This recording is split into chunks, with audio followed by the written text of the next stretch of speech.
When it comes to Linux and the wonderful world of free and open source software, there are so many applications out there, just countless tens of thousands of programs out there, and I love trying out new software. And one of the coolest pieces of software I came across here recently, I typically do all of my system monitoring and stuff like that in the terminal using tools like Top and HTOP, but graphical system monitoring applications can be kind of neat. And I came across this one called Mission Center, and this thing looks gorgeous. It's a GTK4 application using libadwaita. So what I'm looking at here, this is their website, missioncenter.io. So it's hosted over on GitHub. As far as getting the program, it's free and open source software. You might be able to find it in your Linux distributions repositories, but if you can't, it is available on FlatHub as a Flatpak. And since they have this button here, I'm assuming that the developers of Mission Center actually maintain the Flatpak themselves, because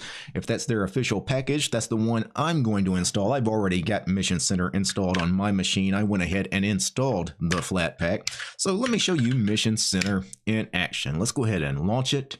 Takes a second to load, but this thing just looks absolutely gorgeous. So the way this is laid out here, you've got this little sidebar here, this kind of panel here on the side. Now you can toggle that to show and hide, but you can see you've got various graphs you can look at. Right now we're looking at the CPU, but if we wanted to, we could switch over to memory. Actually, we could look at memory and swap here on this. And then we've got drives. I've got various drives on my machine, but the one in use right now, the main drive, is the NVMe drive.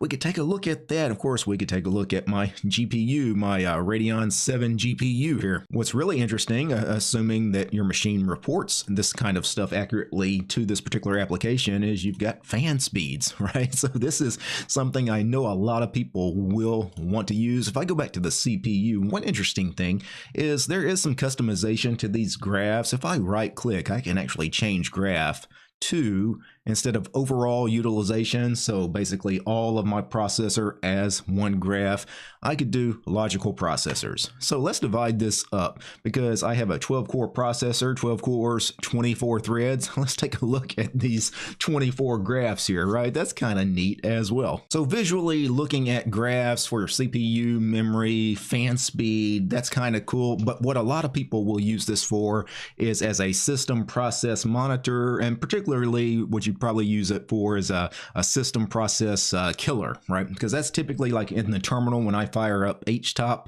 Most of the time when I fire up HTOP, it's because I need to kill a program. I need to find a certain program, what's taking up so much RAM, what's taking up so much CPU on my machine. Maybe there's a process that's out of control. Let me go find the culprit and kill it. And you can do that here. If I go, instead of performance, we hit apps here. We get a list of some of the applications that are running. You can see we've got apps and processes, and you've got several Brave processes. Remember, I got the Brave browser open on missioncenter.io, that website. So we obviously have browser processes. Now let's imagine that maybe the Brave browser is frozen up. It won't close. It won't respond. I need to kill that particular process. Well, I can just right click on it. I get this menu here, and you can see I can stop the process and I can force stop the process, right? Give it the nuclear option. I don't need to kill my Brave browser, but that is neat that you have this system process viewer and killer here as well. You also have the same thing with your services. You've got the services button here. And of course, this is going to be your systemd services.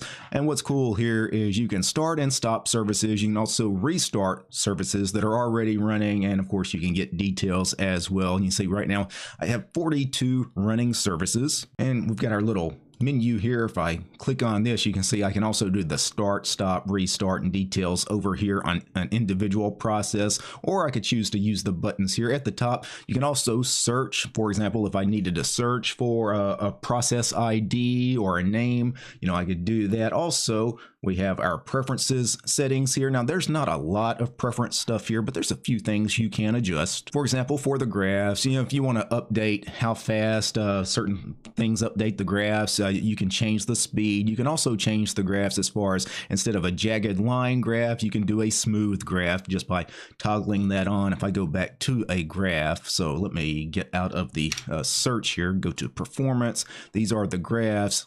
And let's go back to the single graph. So overall utilization, you can see this is much more smooth instead of the jagged lines on each second that you get a new report. If I toggle that back off, you could see the difference. So let's go back into processes, turn smooth graphs off, and you can see now you get the jagged line graph. And that's pretty much what you get with Mission Center. I mean, it's a rather simple and straightforward application, a system process monitor. These applications, I mean, I guess if you've seen one, you've seen them all. What I love about this is it includes so much stuff in one application, because you do get, you know, your charts, you do get all of your system processes, you do get all of your systemd services, but really with the charts, you know, that is the killer feature, as well as, again, you get some information you typically don't get in some other system process viewers, like, for example, what are your fans doing right now? Now, as always, before I go, I need to thank the producers of this episode, and of course, I'm talking about Matt, James, Steve, Armor Dragon, Darloff, Daedalus, GDR, George, Lee, Matthew, Methos, Urion, Paul, Peace Arch, Fedor, Realities for Less, Red Prophet, Roland, Soul, Ashray, Tenrin, More Gentoo, and Ubuntu, and Willie. These guys are my highest tiered patrons over on Patreon. Without these guys, this quick look at the Mission Center application would not have been possible. The show is also brought to you by each and every one of these fine ladies and gentlemen. All these names you're seeing on the screen, these are all my supporters over on Patreon. I don't have any corporate sponsors. I'm sponsored by you guys, the community. If you like my work and want to see more videos about Linux and free and open source software like Mission Center, subscribe to DistroTube over on Patreon. Peace, guys.